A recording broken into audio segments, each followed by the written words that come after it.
কুরবানি হলো হযরতে ইব্রাহিম আলাইহিস সালামের সীমাহীন ত্যাগ। কুরবানি হলো হযরতে ইসমাঈল আলাইহিস সালামের ধৈর্য।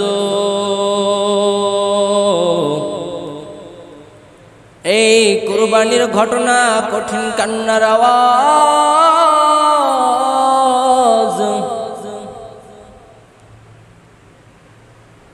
হযরতে আদম আলাইহিস সালাম হইতে এই পর্যন্ত মানুষ বিভিন্ন ভাবে কুরবানি ও বিভিন্ন ভাবে ত্যাগ স্বীকার করে আসছেন।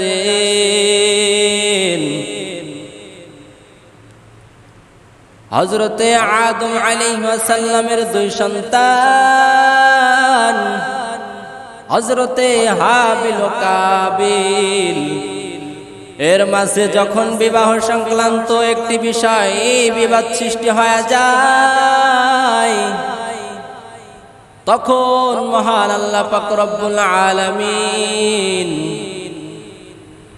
তাদের এই দ্বন্দ্বের মীমাংসার জন্যে তাদেরকে কুরবানি করতে বলেন। ওই হাবিল ও কাবিল থেকেই কুরবানির সূচনা শুরু হয় রে মুসলমান। মহান আল্লাহ পাক রব্বুল আলামিন বান্দার পরীক্ষার জন্য বিভিন্ন সময়ে বিভিন্ন বিপদ আপদ এবং বিভিন্ন কিছু পরীক্ষার জন্য আল্লাহ পাক রব্বুল আলামিন দিয়ে থাকে। বান্দাগুলো যখন বিপদে পড়ে যায়, তখন আমি মালিককে ডাকে না, আমি মালিককে আল্লাহকে ভুলে যাই। তখন আল্লাহকে না ডেকে তারা বিভিন্ন রকমের গালমন্দ শুরু করে দেয় যে আল্লাহ মনে হয় আমাকে চিনে না, দুনিয়ার জমিনের কাউকে বিপদ দিল না, এই বিপদটা কেন আমাকে আল্লাহ দিল। আল্লাহ পাক রব্বুল আলামিন মহাগ্রন্থ পবিত্র কালামে পাকের মধ্যে সুন্দর করে বলেছেন, ওয়াস্তাঈনু বিস-সাবরি ওয়াস-সালাহ, ধৈর্য ধরো, নামাজ পড়ো, আল্লাহর কাছে সাহায্য চাও। এবার আল্লাহ পাক রব্বুল আলামিন হযরতে ইব্রাহিম আলাইহিস সালামকে কত বড় পরীক্ষা দিয়েছেন। আর দুনিয়ার জমিনের মানুষকে সামান্য কোনো বিপদ দিলে, সামান্য কোনো পরীক্ষা দিলে মানুষগুলো কেমন যেন হতাশা হয়ে যায়। আমি আল্লাহকে ডাকে না, তারা আল্লাহকে না ডেকে তারা দুনিয়ার জমিনের মধ্যে থেকে আল্লাহকে গালমন্দ করে। আমার আল্লাহ পাক রব্বুল আলামিন কোরআনের মধ্যে বলেন, ওয়াস্তাঈনু বিস-সাবরি ওয়াস-সালাহ, ধৈর্য ধরো, নামাজ পড়ো, আল্লাহর কাছে চাও। ধৈর্য ধরতে পারলে নামাজ পড়ে যদি আল্লাহর কাছে চাও, ইন্নাল্লাহা মা'আস-সাবিরিন,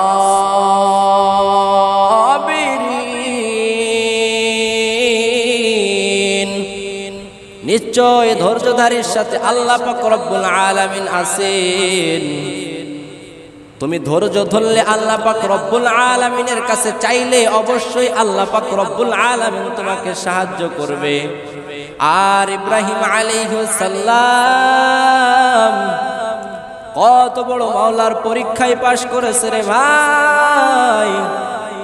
হযরতে ইব্রাহিম আলাইহিস সালামের ঘটনা ও ইসমাঈল আলাইহিস সালামের ঘটনা করুণ কান্নার আওয়াজ। এরে মুসলমান ভাইরা, হযরতে ইব্রাহিম আলাইহিস সালামের কাছে একবার হযরতে ইব্রাহিম আলাইহিস সালামের কাছে কিছু মেহমান এসে হাজির হইল। ইব্রাহিম আলাইহিস সালামের একটা নিজাম ছিল, একটা তরিকা ছিল যে মেহমান আসলে তাদের সাথে খানা খাইতেন। যখন মেহমান 4-5 জন বাড়ির মধ্যে এসে হাজির, তখন হযরতে ইব্রাহিম আলাইহিস সালাম একটা গরুর বাছুর জবাই করে ভুনা করে তাদের জন্য নিয়ে আসে। এবার যখন ভুনা করে তাদের সামনে এসে তাদের সামনে রেখে দিল, তারা ওই মাংসটা খাচ্ছিল না, তারা খানাও খাইতেছিল না। তখনকার জামানার একটা পন্থা ছিল যে যদি কোনো মানুষ বাড়ির মধ্যে ক্ষতি করতে আসে বা শত্রু থাকে তাহলে কোনো বাড়ির খানা খায় না। এজন্য হযরতে ইব্রাহিম আলাইহিস সালাম ভয় পেয়ে গেলেন যে মনে হয় এরা আমার কোনো ক্ষতি করতে এসেছে, এজন্যই আমার বাড়িতে মনে হয় এরা খানা খাইতেছে না। এবার তারা ডাক দিয়ে বলল, ইব্রাহিম আপনি ভয় পাবেন না, কারণ আমরা মানুষ না, আমরা আল্লাহ প্রদত্ত ফেরেশতা। আল্লাহ পাক রব্বুল আলামিন আপনার কাছে সুসংবাদ নিয়ে আমাদেরকে পাঠিয়েছেন। বলে কি সুসংবাদ নিয়ে এসেছো ভাই? ফেরেশতাদেরকে বলে কি সুসংবাদ নিয়ে এসেছো? বলে আপনার বিবি হাজেরা, এই হাজেরা আলাইহিস সালামের গর্ভে থেকে একটা নেককার সন্তান হবে। তখন এই আলোচনা যখন হইতেছিল, সাইডে হাজেরা আলাইহিস সালাম ছিলেন। তখন তিনি দৌড় দিয়ে এসে তার মুখে থাপ্পড় মেরে দিল আর বলল, আমার বৃদ্ধ বয়স, আমি এই বয়সে কিভাবে আমার সন্তান হবে? এখন ফেরেশতারা বলে এইটাই আল্লাহর হুকুম। হযরতে ইব্রাহিম আলাইহিস সালাম স্বপ্নে যুগে দেখলেন যে তিনার সবচেয়ে প্রিয় বস্তুটি জবাই করতে হবে। তখন তিনি প্রথম দিন যখন স্বপ্নে দেখলেন তখন তিনি 100টি উট জবাই করে দিলেন।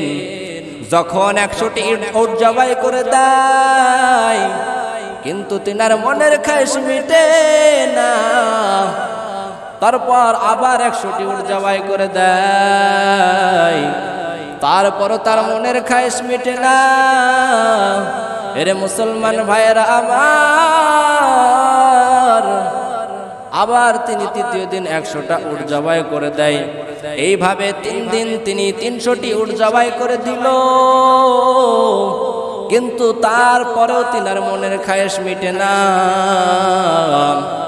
এবার তিনি চিন্তা করলো, আমার প্রিয় বস্তুটা হচ্ছে মনে হয় ইসমাইল, কারণ আমি এই ইসমাইলকে মহান আল্লাহ পাক রব্বুল আলামিনের কাছে কাকতি মিনতি ও রুনাজারির ফলে আমার বয়স 120 এবং আমার বিবি হাজেরার বয়স 93 বছর বয়সে আল্লাহ পাক রব্বুল আলামিনের কাছে কাকতি মিনতি ও রুনাজারির ফলে আল্লাহ পাক রব্বুল আলামিন আমাদের গর্ভে সন্তানটা দিয়েছে হযরতে ইসমাইল। এই ইসমাইল আলাইহিস সালামই হচ্ছে আমার প্রিয় বস্তু। অতএব আমাকে মনে হয় ইসমাইলকে জবাই করতে আদেশ করেছেন, ইসমাইলই আমার প্রিয় বস্তু। এবার ইসমাইল আলাইহিস সালামকে তো রেখে এসেছেন ওই মরুভূমি। হাজেরা ও ইসমাইল আলাইহিস সালামকে রেখে এসেছেন ওই মরুভূমির মধ্যে। এবার তিনি চিন্তা করলেন এখন কি করে ইসমাইলের কাছে যাওয়া যায়। তিনি রওনা হয়ে গেল। হাঁটতে হাঁটতে হাঁটতে হাঁটতে সেই মরুভূমির মধ্যে যে সেখানে কিছুই চেনে না, দেখে বাড়িঘর ভরপুর হয়ে গেছে। ওই শিশু ইসমাইল হাজেরা আলাইহিস সালামের ওই করুণ ঘটনা কান্নার আওয়াজ যখন শিশু ইসমাইল ও হাজেরা আলাইহিস সালামকে ওই মরুভূমির মধ্যে রেখে আসলেন, তিনারা পানির জন্য ছটফট করে, পানির কোনো নামগন্ধ নেই। শিশু মানুষ পানির জন্য হাউমাউ করে কান্না করে। কিছুক্ষণ পর ওই বালু মরুভূমির মধ্যে চিকচিক করে, মনে হয় যে পানি দেখা যাচ্ছে, দৌড়ায় ওই চিকচিক করার কিনারে যে হাজির।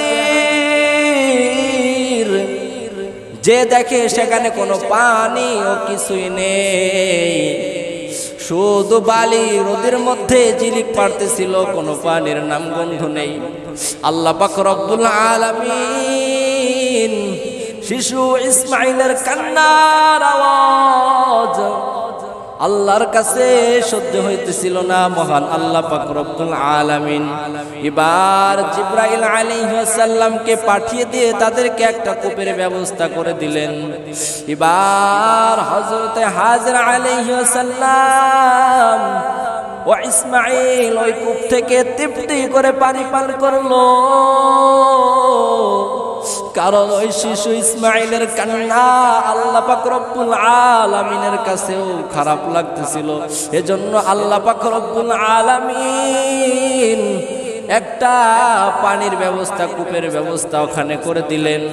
এবার হযরত হাজর আলাইহিস সালাম শিশু ইসমাইল তারা ওই কূপের কিনারায় থাকতে শুরু করে দিল, ছোট একটি ঘর বানিয়ে। এবার আশেপাশের মানুষ যখন পানি নেওয়ার জন্য আসতেছে,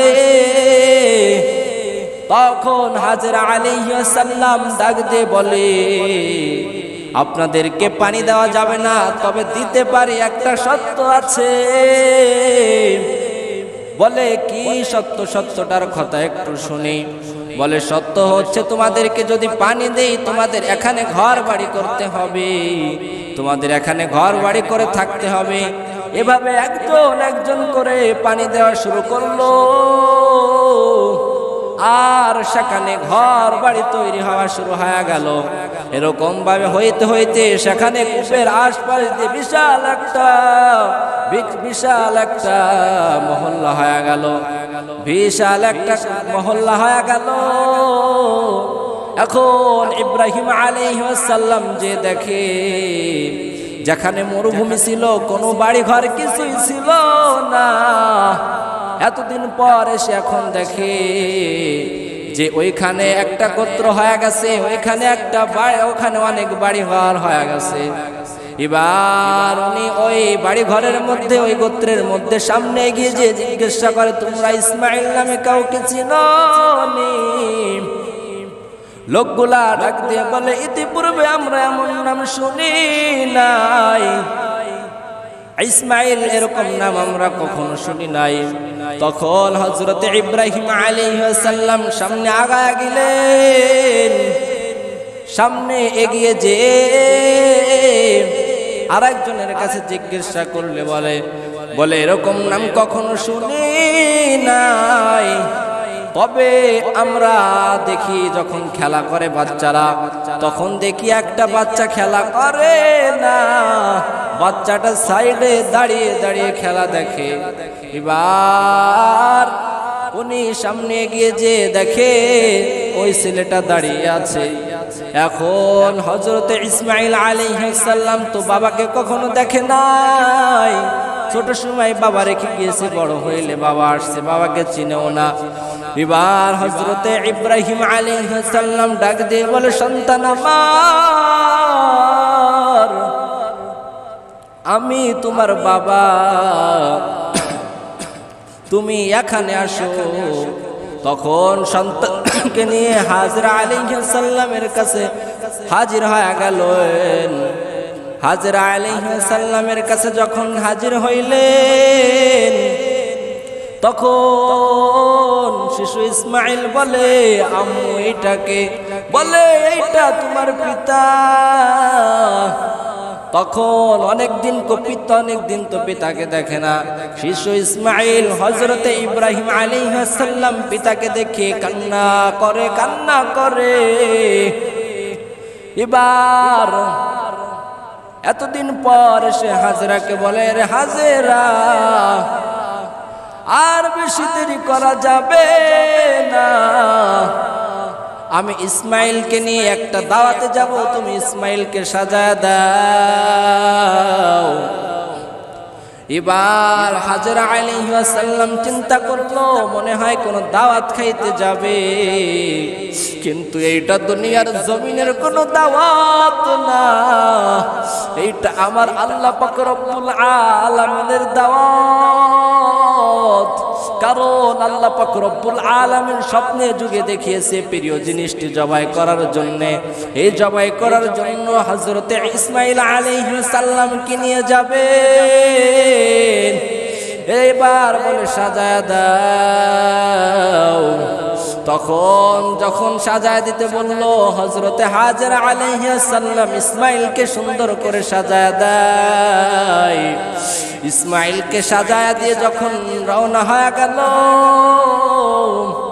কিছু দূর পর অতিক্রম হওয়ার পর হযরতে ইব্রাহিম আলাইহিস সালাম নিঃসন্তানকে পরীক্ষার উদ্দেশ্যে বললেন, হে আমার সন্তান, আল্লাহ পাক রব্বুল আলামিন বলেছেন, ইয়া বুনাইয়া ইন্নী আরা ফিল মানামি আন্নী আযবাহুকা ফানজুর মাযা তারা।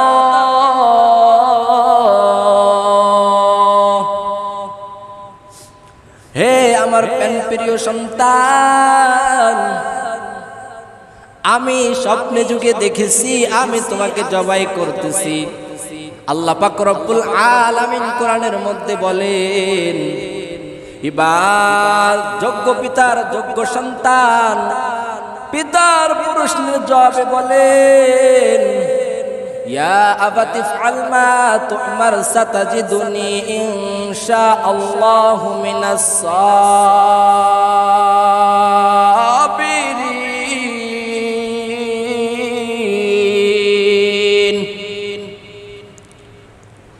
হে আমার পিতা, আপনাকে যেটা আদেশ করা হয়েছে আপনি জলদি কার্যকর করুন।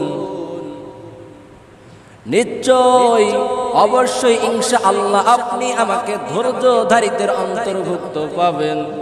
তবে এই কথাটা আপনি যদি একটু বাড়ি থেকে বলে আসতেন, আমি আমার জনম দুঃখিনী আম্মা হাজরা আলাইহিস সালামের কাছ থেকে একটু শেষ বিদায়ের সালাম নিয়ে আসতাম রে বাবা। কারণ আমার আম্মা আমাকে লালন পালন করে এতটুকু বড় করেছে, আমার আম্মার কাছে আমি শেষ বিদায়ের সালাম নিয়ে আসতাম। তবে কোনো সমস্যা নেই, আপনি আমাকে যখন জবাই করবেন, জবাই করার পর বাড়িতে যখন ফিরে আসবেন, আমার কথা যখন জিজ্ঞাসা করবে আমার আম্মা,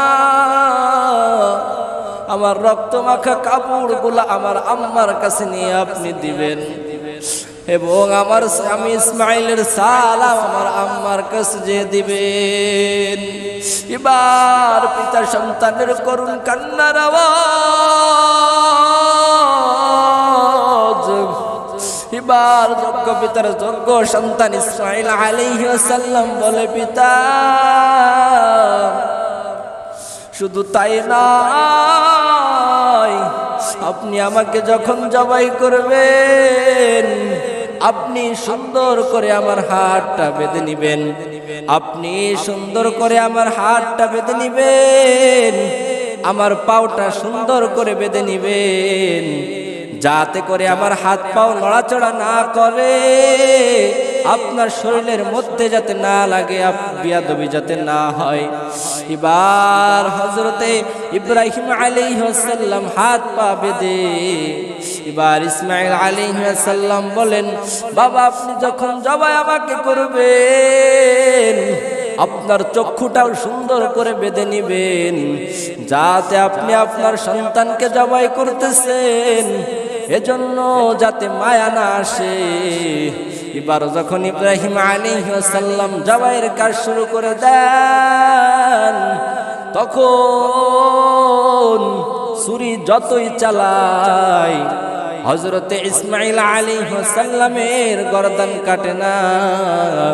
এবার ইব্রাহিম আলাইহিস সালাম রাগ করে এক পর্যায়ে ছুরিটা দূরে ছুঁড়ে মারলেন। ছুরিটা যখন দূরে ছুঁড়ে মারলো, পাথরের উপরে পড়ে পাথরটি টুকরো হয়ে গেল, কিন্তু হযরতে ইসমাঈল আলাইহিস সালামের শরীর কাটে না, গলা কাটে না। এবার যখন ছুরিটা নিয়ে আবার জবাই করতে শুরু করলো, এবার আল্লাহ আল্লাহ পাক রব্বুল আলামিন ডাক দিয়ে বলে, জিবরাইল কই? আমার নবী ইব্রাহিম পরীক্ষায় পাশ করেছে রে, পাশ করেছে, তুমি জলদি করে যাও।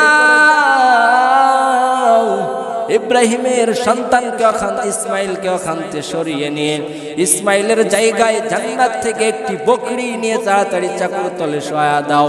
এবার জিবরাইল আলাইহিস সালাম জান্নাত থেকে দুম্বা নিয়ে হাজির। দুম্বা এনে জান্নাত থেকে শরীর তলে দিয়ে দিলেন। এবার ইব্রাহিম আলাইহিস সালাম জবাই করে এখন যখন চোখটা খুললেন দেখে বকরি জবাই হয়ে গেছে, আর প্রিয় বস্ত্র ইসমাইল সাইডে দাঁড়ায় আছে। এইটা আমার আল্লাহ পাক রব্বুল আলামিনের কঠিন পরীক্ষা ছিল রে মুসলমান ভাই। কারণ আল্লাহ পাক রব্বুল আলামিন পরীক্ষার জন্য ইব্রাহিমকে এই পরীক্ষা দিয়েছিলেন যে আমি মালিকের মহব্বত কি বেশি নাকি আমি মালিককে ভুলে যে সন্তানের মহব্বত বেশি করে। এবার আল্লাহ পাক রব্বুল আলামিন ডাক দিয়ে বলে, ইব্রাহিম আপনি পরীক্ষার মধ্যে পাশ করেছেন, কারণ আপনি আপনার সন্তানের মহব্বত না করে আমি আল্লাহর ভালোবাসায় আপনি সন্তানকে জবাই করতে গিয়েছেন, আপনি পরীক্ষায় পাশ করেছেন। এবার আল্লাহ পাক রব্বুল আলামিন তার উপরে রাজি খুশি হয়ে গেল। এবার এই কুরবানি দুনিয়ার জমিনের অনেকে মানুষকে দেখানোর জন্য করে, অনেকের সামর্থ্য আছে, অনেকে কুরবানি করতে চায় না। মায়ের নবী হযরত মুহাম্মদ সাল্লাল্লাহু আলাইহি ওয়াসাল্লাম হাদিসের মধ্যে বলেন, মান ওয়াজাদা সাআতান ফালাম ইউদাহি ফালা ইয়াকরাবান্না মুসাল্লানা। যে ব্যক্তি সামর্থ্য থাকা সত্ত্বেও কুরবানি না করবে সে যেন আমাদের ঈদগাহের ধারের কাছে না আসে। এবার আল্লাহ পাক রব্বুল আলামিন এই কুরবানির গুরুত্ব বুঝাইতে গিয়ে কুরআন শরীফের সূরা কাউসারের ২য় নম্বর আয়াতের মধ্যে বলেন, ফাসাল্লি লিরাব্বিকা ওয়ানহার। তুমি তোমার প্রভুর সন্তুষ্টির জন্য কুরবানি করো। রে মুসলমান ভাইরা রে আমার, দুনিয়ার জমিনের কাউকে দেখানোর জন্য কুরবানি করা যাবে না। কারণ আল্লাহ পাক রব্বুল আলামিন কোরআনের মধ্যে বলেন, লা ইয়ানালুল্লাহু লুহুমুহা ওয়ালা দিমাউহা ওয়ালাকিন ইয়ানালুত তাকওয়া মিনকুম। আল্লাহ পাক রব্বুল আলামিনের কাছে কুরবানির গোশত, চামড়া, রক্ত কোনোটাই পৌঁছবে না। আল্লাহ পাক রব্বুল আলামিনের কাছে পৌঁছবে হচ্ছে বান্দার তাকওয়া। আল্লাহ পাক রব্বুল আলামিন যেমন রমজান দিয়েছে বান্দার তাকওয়া অর্জন করার জন্য, তেমনি ভাবে এই কুরবানিটাও বান্দার তাকওয়া অর্জন করার একটা সময়। এজন্য আল্লাহ পাক রব্বুল আলামিন কোরআনের মধ্যে বলেন, কুল ইন্না সলাতি ওয়া নুসুকি ওয়া মাহইয়ায়া ওয়া মামাতি লিল্লাহি রাব্বিল আলামিন। বলো হে নবী, আমার নামাজ, আমার কুরবানি, আমার জীবন, আমার মরণ একমাত্র আল্লাহ, আমি আল্লাহর জন্য যেন হয়। আল্লাহ পাক রব্বুল আলামিনের রাজি খুশির জন্য যদি কুরবানি হয়, মায়ের নবী হাদিসের মধ্যে বলেন, সাহাবায়ে কেরাম রাদিয়াল্লাহু তাআলা আনহু জিজ্ঞাসা করে, ইয়া নবী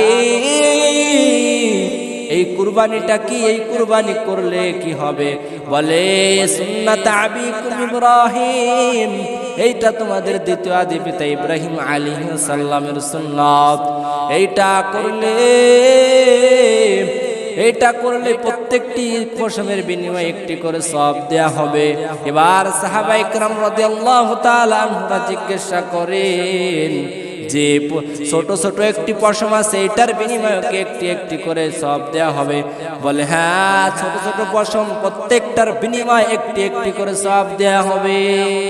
আল্লাহ পাক রব্বুল আলামিনের রাজি খুশির জন্য যদি কুরবানি হয়, আল্লাহ পাক রব্বুল আলামিন ছোট ছোট পশমের বিনিময়ে একটি একটি করে সওয়াব দিবে। একটি গরু, একটি বকরি, উট, একটি দুম্বার মধ্যে কত লক্ষ কোটি কোটি পশম থাকে, খবর আছে আমাদের। আল্লাহ পাক রব্বুল আলামিন যদি প্রত্যেকটির বিনিময়ে একটি একটি করে সওয়াব দেয়, আমাদের কত সওয়াব হয়ে যাবে। এজন্য আল্লাহ পাক রব্বুল আলামিনের রাজি খুশির জন্য যেন কবর কুরবানি হয়। আল্লাহ পাক রব্বুল আলামিনের রাজি খুশি করার জন্য, রাজি খুশির জন্য আমরা যেন কুরবানি দিতে পারি। আল্লাহ পাক রব্বুল আলামিন আমাদের সকলকে কবুল করুক। ওয়া মা আলাইনা ইল্লাল বালাগ।